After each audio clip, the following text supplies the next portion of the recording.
pagi semuanya, mari kita memuji Tuhan. Shalom, shalom, shalom. Masuki gerbangnya dengan hati bersyukur, halamannya dengan pujian. Kataku hari ini harinya Tuhan, ku bersuka sebab Dia girangkanku. Dia girangkanku, oh Dia girangkanku, ku bersuka sebab Dia girangkanku. Oh, Dia girangkanku, oh Dia girangkanku, ku bersuka sebab Dia girangkanku. Masuki gerbangnya dengan hati bersyukur, halamannya dengan pujian.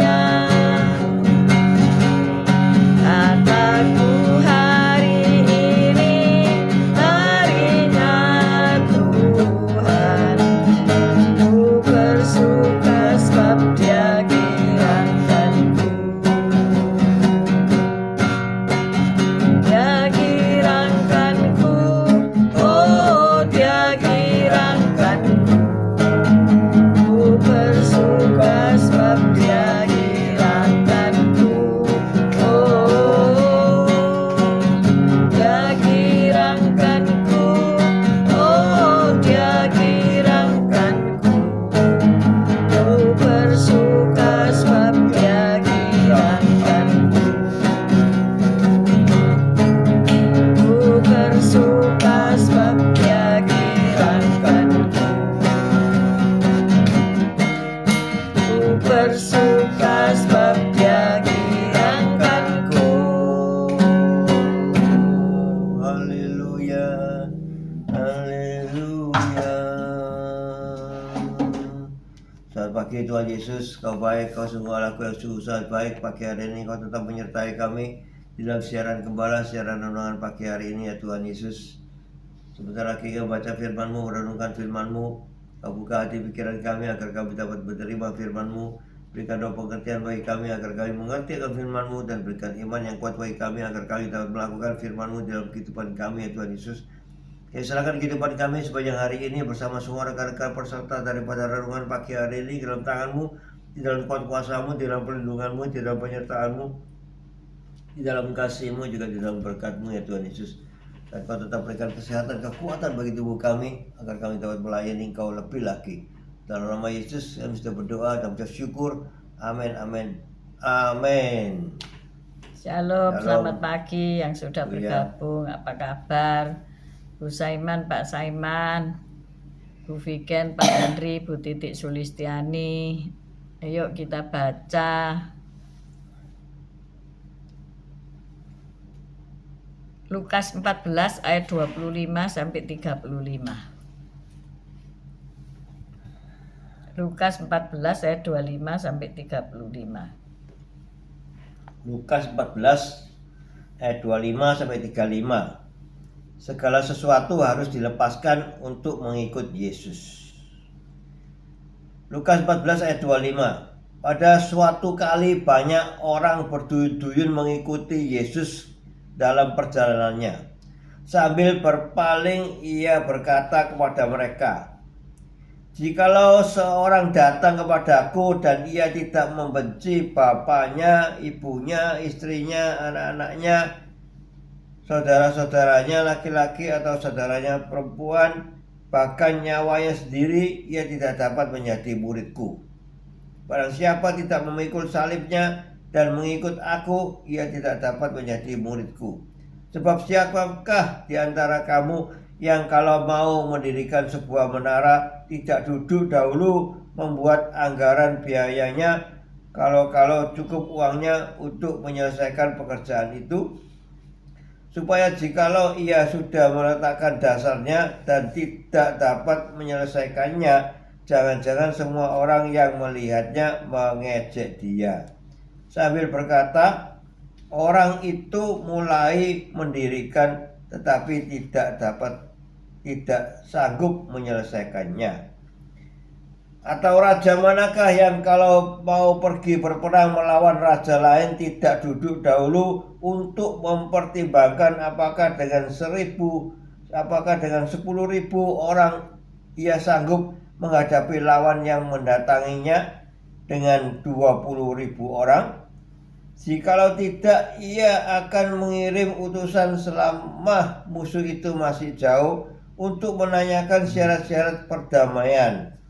Demikian pula lah tiap-tiap orang yang di antara kamu yang tidak melepaskan dirinya dari segala miliknya tidak dapat menjadi muridku. Garam memang baik, tetapi jika garam juga menjadi tawar, dengan apakah ia diasinkan? Tidak ada lagi gunanya baik untuk ladang maupun untuk pupuk, dan orang membuangnya saja. Siapa mempunyai telinga untuk mendengar, hendaklah ia mendengar. Amin. Amin. Selamat pagi, fan-fan, Bu Foni, Pak Paulus, Pak Martin, Taihutu, selamat pagi. Harga yang harus dibayar, tema kita pagi hari ini. Kita baca ayat 28, Lukas 14 ayat 28. Lukas 14 ayat 28. Sebab siapakah di antara kamu yang mau mendirikan sebuah menara tidak duduk dahulu membuat anggaran biayanya, kalau cukup uangnya untuk menyelesaikan pekerjaan itu. Amin. Amin. Pernahkah Anda melihat bangunan-bangunan yang terbengkelai? Banyak. Artinya dibangun tapi terus mandek ya, entah kasus apa yang terjadi dari bangunan-bangunan yang dibangun tetapi gak diteruskan ya, akhirnya jadi apa ya, rumah hantu, katakanlah begitu. Nah, juga ada jalan tanpa tujuan yang dibangun di danau, di dekat Danau Fontana di kawasan Taman Nasional Great Smoky Mountain dekat Bryson City, Carolina Utara, Amerika. Ternyata di Amerika pun ada proyek mangkrak ya. Karena apa? Sebetulnya nama resmi jalan yang dibangun di tepi danau itu adalah Lakeview Drive. Waduh, keren ya. Tapi akhirnya warga lokal menyebutnya sebagai jalan tanpa tujuan.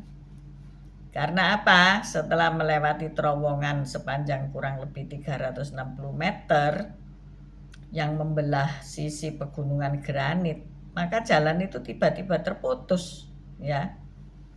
Dan pemerintah sudah menghabiskan jutaan dolar, tapi karena khawatir dampak lingkungan yang ditimbulkan proyek itu, maka proyek itu dihentikan. Nah, inilah masalah-masalah yang terjadi ketika kita mau membangun ya. Maka dikatakan tadi Lukas 14 ayat 28, kita baca sekali lagi ya.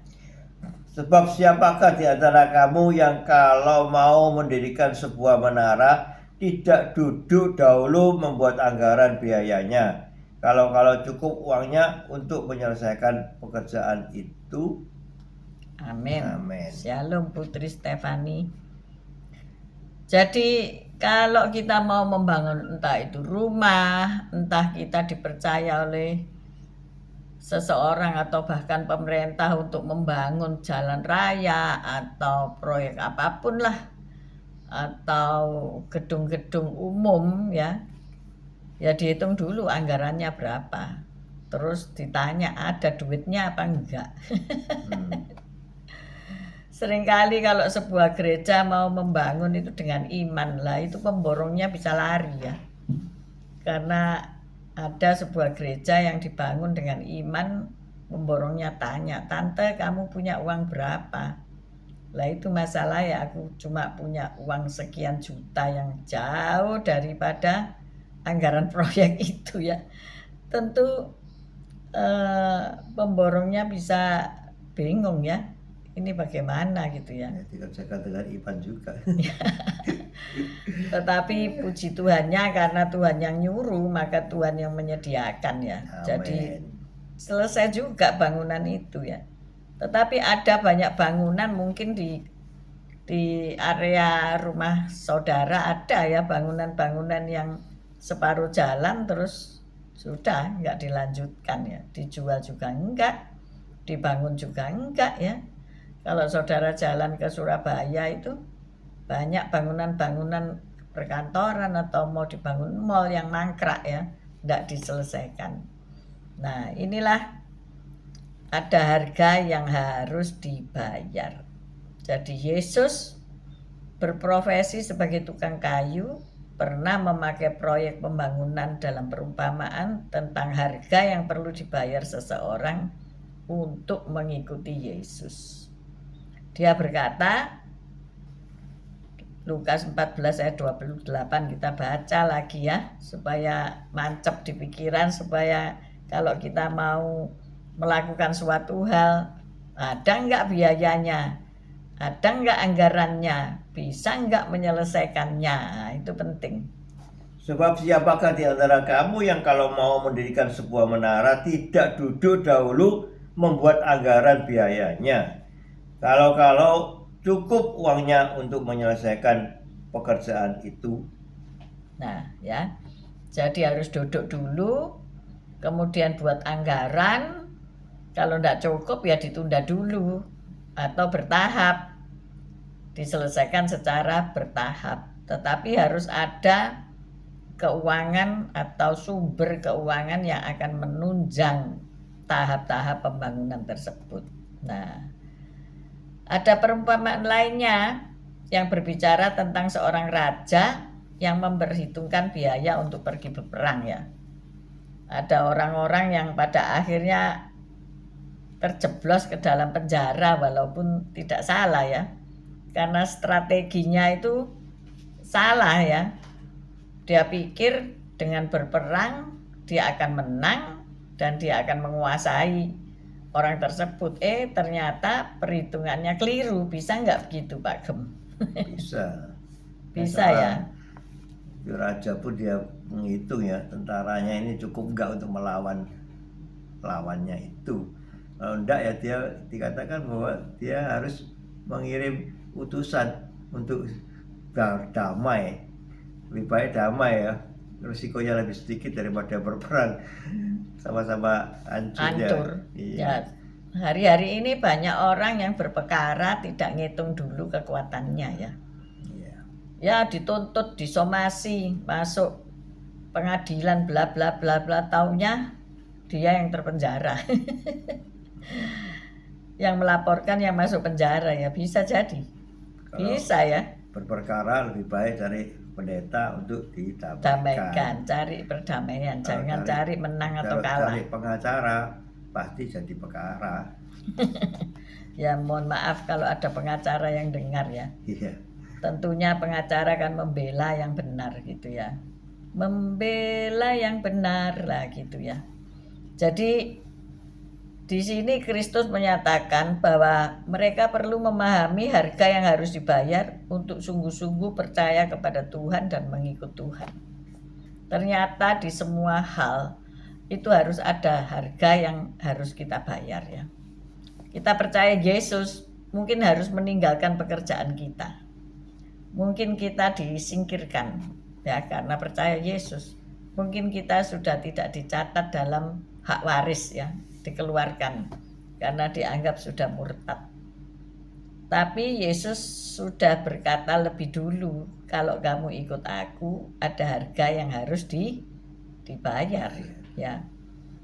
Nah, ketika seseorang memahami harga yang harus dibayar dan sungguh-sungguh mau percaya dan mengikut Yesus, maka semua harga yang telah dibayarkan itu pasti oleh Yesus dikembalikan berlipat ganda. Tetapi kalau sudah ditentukan menjadi martir, ya pembayarannya itu tidak di dunia, tetapi di dunia yang akan datang. Pasti dibayar, Karena hidup kita adalah hidup dalam alam kekekalan. Kalau tidak hari ini ya besok, kalau tidak besok ya lusa panjang, kalau tidak lusa panjang ya pada akhirnya kita akan mengalaminya di dalam alam kekekalan. Jadi harga yang kita bayar itu bukan terus hilang gitu saja ya, tetapi itu kalau saya ngomong itu seperti apa ya, uang muka atau panjar gitu ya, karena kita ngikut Yesus ada hak-hak kita yang hilang ya, ada hal-hal yang kita jadi kurang nyaman atau tidak nyaman ya, tetapi di akhir kisah kita akan menerima kemenangan. Jadi mengikut Yesus hanya karena apa yang dia dapat, hanya karena apa yang dapat dia lakukan bagi kita adalah jalan tanpa tujuan. Namun segala akan berubah ketika kita mengikutinya semata-mata karena Yesus sendiri. Kita harus berpaling setiap hari dari dosa dan sikap mementingkan diri sendiri kepada hidup bagi Dia dan kerajaannya. Artinya apa? Pikul salib, menyangkal diri dan mengikut Yesus. Nah, itulah harga yang harus diperhitungkan. Jadi apakah hari ini saudara mau tetap mengikuti Yesus, dan harga-harga yang sudah engkau bayarkan kemarin-kemarin itu, kalau engkau merasa rugi, apakah engkau akan mau meninggalkan Yesus untuk sesuatu yang fana? Tentunya tidak. Saya sudah bayar ya, saya sudah panjar, saya akan melunasinya sampai alam kekekalan. Berapapun harganya, dia layak untuk kita ikuti. Karena apa? Dialah yang memberikan kita jalan selamat. Dialah yang memberikan kita jalan kesembuhan. Dialah yang memberikan kita jalan keberkatan. Amin. Amin. Jadi ayo perhitungkan segala sesuatu dalam hidup kita. Bukan berarti main hitung-hitungan, bukan. Tetapi jika kita akan mendirikan bangunan, kita ngitung dulu supaya bangunan itu jadi selesai. Kalau uangnya cumpon gimana? Bangunannya enggak usah besar-besar gitu ya. Iya, secukupnya. Kalau kita perlu bangun kandang ya kita bangun kandang, bukan bangun istana ya. Saya pernah bangun rumah itu ke waktu uang saya kurang, saya pinjam pada saudara saya, dikatakan saya tidak dipinjami, tapi justru dimarahi, dinasehati, kalau nggak punya uang jangan bangun rumah. Oh iya betul, betul juga. Betul juga Bang. Nah ini firman yang tadi kan betul Bang, saya kalau nggak ngitung dulu berapa yang harus dibangun, dan saya apakah setiap minggu itu harus saya sedia uang untuk bayar tukang-tukang yang bekerja itu. Setiap Sabtu kan kita harus bayar tukang itu, you know? Mereka kan harus menghidupi keluarganya. Sabtu nggak ada uang, apakah kita janji sama tukang itu besok aja ya uangnya, besok nggak makan seluruh rumah itu. Aduh, ya itu saya terus memberanikan diri untuk pinjam dari saudara saya, dan dikatakan kalau kamu tidak punya uang jangan bangun rumah. Benar. Ya benar, saya tidak punya uang jangan bangun rumah, jangan bangun kandang aja ya, bangun bedak untuk ditinggali. Ya maksudnya itu harus berpada dengan apa yang ada gitu ya. Kalau saya melihat tayangan-tayangan di medsos itu bagaimana orang hidup hedonisme ya, bermewah-mewah, tapi nanti kalau setelah usia produktif berlalu, apakah mereka sanggup untuk memelihara kehidupan semewah itu ya? Nah itu pertanyaannya yang harus dijawab, kan harus diperhitungkan gitu ya. Walaupun saat ini punya harta yang sangat berlimpah ruah ya, kita nggak tahu loh besok ada apa ya.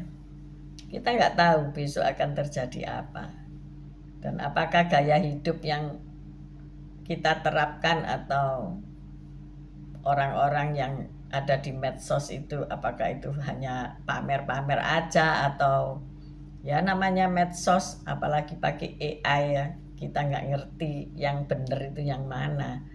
Tetapi itu kan apa ya, manusia ini bisa tertipu gitu ya. Nah dengan gaya hidup yang demikian itu Pertanyaannya adalah, sampai kapan kita bisa mempertahankan gaya hidup yang seperti itu? Karena manusia itu di dalam pengkhotbah dikatakan kan, ada waktu susah, ada waktu senang, ada waktu menanam, ada waktu yang untuk mencabut yang ditanam. Semua ada waktunya. Ya mungkin mereka beranggapan ya enggak apa-apa kalau aku sudah menurun, nanti dijual aset-asetnya. Ya enggak masalah sih, tapi itu harus diperhitungkan, dianggarkan dulu, di reng-reng gitu ya, reng-rengan dulu ya. Mungkin hari ini wah ada di puncak kehormatan, di puncak kejayaan ya. Kalau kita belajar dari sejarah, sejaya-jayanya Salomo, ia jatuh juga gitu ya. Kita nggak tahu apa yang ada di depan kita. Maka dari itu, hiduplah kita ini dengan bijaksana ya.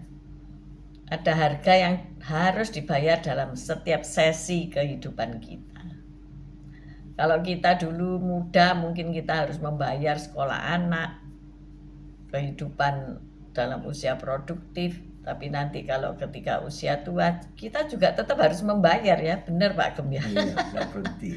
Nggak berhenti membayar loh sampai hari ini. Masuk 2 kali 1 ya. Nggak berhenti. Masuk di kuburan pun harus membayar ya. Bayar tanah kuburan, bayar biaya-biaya apa remeh-temehnya, banyak yang harus dibayar ya. Jadi sampai akhir hidup kita pun ada harga yang kita harus bayar. Maka dari itu ayo kita hidup dengan bijaksana ya. Kita hidup seperti Yesus hidup. Dia berkata begini, aku enggak punya kalau serigala punya sarang ya, aku enggak punya bantal ya atau untuk meletakkan kepalaku. Nah itu artinya apa ya? Coba kalau kita pikir-pikir, apa yang dimaksud dengan Yesus itu? Ya kalau pengertian saya sih, ya dia Tuhan ya, dia yang punya seisi dunia ini ya. Tapi dia tidak ada rumah, dia tidak ada tempat tidur yang nyaman untuk dia. Dia berjalan dari kota ke kota, hidup menumpang, dan pada akhirnya disalib. Jadi seluruh hidupnya itu dipersembahkannya kepada Bapaknya di surga ya. Dan dipersembahkan nyawanya itu buat kita semuanya. Wow. Jadi dia membayar itu dengan entek-entekan. Artinya apa? Habis-habisan, nol ya, all out. Nah, itulah Tuhan dan manusia yang kita ikuti. Jadi dia sudah all out sama kita. Mengapa kita meragukan? Kita masih gondeli, kita masih megang kekayaan kita yang tidak seberapa, megang harkat dan martabat kita yang nggak ada apa-apanya ya. Makanya Yesus ngomong, hitung dulu kalau kamu mau ikut aku, hitung. Kemarin kita belajar ngitung berkat satu persatu ya, bener nggak? Iya. Ya, mungkin hari ini engkau harus menghitung bondo. Berkatmu ini di mana ya? Dihitung. Tapi yakin dan percaya bahwa Tuhan selalu memberkati kita dengan berkat baru setiap hari. Amin. Amin. Hitunglah apa yang sudah Yesus berikan buat kita. Bahkan nyawa sudah diberikan kepada kita. Kenapa kita nggak percaya? Andalkan Dia saja. Amin. Amin. Mari kita berdoa. Terima kasih Tuhan Yesus. Ya Tuhan, kami tetap mengandalkan Engkau Yesus. Kami tidak hitung-hitungan dengan Engkau Tuhan. Ya segalanya untuk Engkau Yesus. Roh, jiwa dan tubuh kami persembahkan untuk Engkau, untuk tetap memuji Engkau, menyembah Engkau, percaya pada Engkau sepenuhnya. Ya Tuhan, kami mau tetap mengikut Engkau sekarang sampai selama-lamanya. Amin.